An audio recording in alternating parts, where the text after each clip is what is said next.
নীতিশ মন্ডল ওসিকে বলবেন যে শুভেন্দু অধিকারী এসেছিল বিজেপির প্রার্থী নন্দীগ্রাম ভবানীপুরের এবং বিরোধী দলের। যেদিন ভারতীয় জনতা পার্টির প্রথম লিস্ট বেরোয়, এখানকার বিশিষ্ট নেতা, জেলার নেতা বিশ্বনাথ ব্যানার্জিকে দল মনোনয়ন দেয়নি। উনি হোয়াটসঅ্যাপ কল করে উনি এবং আরেকজন পুলিশ অফিসারের সঙ্গে কথা বলিয়ে দিয়েছিলেন। আমাদের কাছে কমপ্লিট রেকর্ডটা আছে। আফটার এমসিসি এগুলো পুলিশের কাজ নয়, পুলিশের কাজ নয় আইপ্যাকের সঙ্গে কথা বলে এগুলো করা। এই সেম অভিযোগ তমলুকের এসডিপিও নন্দীগ্রামের আইসির বিরুদ্ধে আছে। আমি সতর্ক করে দিয়ে গেলাম। আপনি বলবেন আমার কাছে বিশ্বনাথ ব্যানার্জি সব রেকর্ডিং করে আমাকে দিয়েছে। বিশ্বনাথ ব্যানার্জির বাড়ি থেকে আসছি। এটা পুলিশের কাজ নয়। বেতন তৃণমূল দেয় না, ট্যাক্সের টাকায় বেতন পান। অশোক স্তম্ভ লাগানো আছে। বিএনএস অনুযায়ী, ইলেকশন কমিশনের গাইডলাইন অনুযায়ী কাজ করতে বলবেন। উনি নিজে থাকলে আমি বলে যেতাম। আমি অন রেকর্ড সিসিটিভির সামনে ডিউটি অফিসারকে খুব পোলাইটলি এবং জেন্টলি বলে গেলাম, এটা পুলিশের কাজ নয়।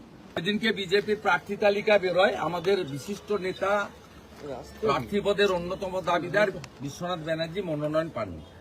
তাকে ফোন করে পলিটিক্যাল কথা বলেছে যে তৃণমূলে যোগদান করুন, এবং উনি তো কথা বলেছেন, আরো কনফারেন্স করে আরেকজন পুলিশ অফিসারের সঙ্গে কথা বলিয়ে দিয়েছেন, সিনিয়র পুলিশ অফিসার। আমি নামটা আজকে বলছি না, দরকারের নামটা পরে বলে দেবো।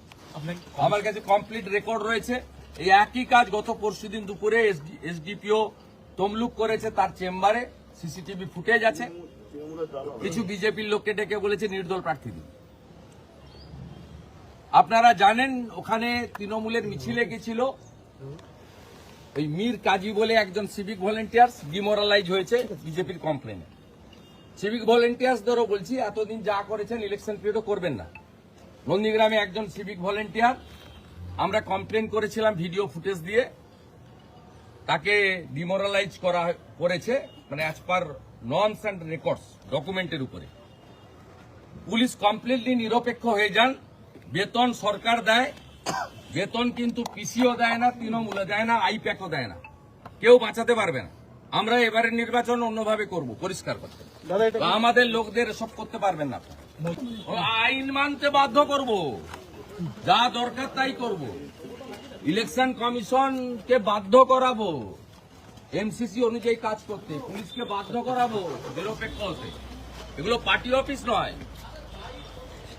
নীল সাদা রং লাগিয়ে দেওয়া আমাদের পার্টি অফিস নয়, জনগণের জায়গা।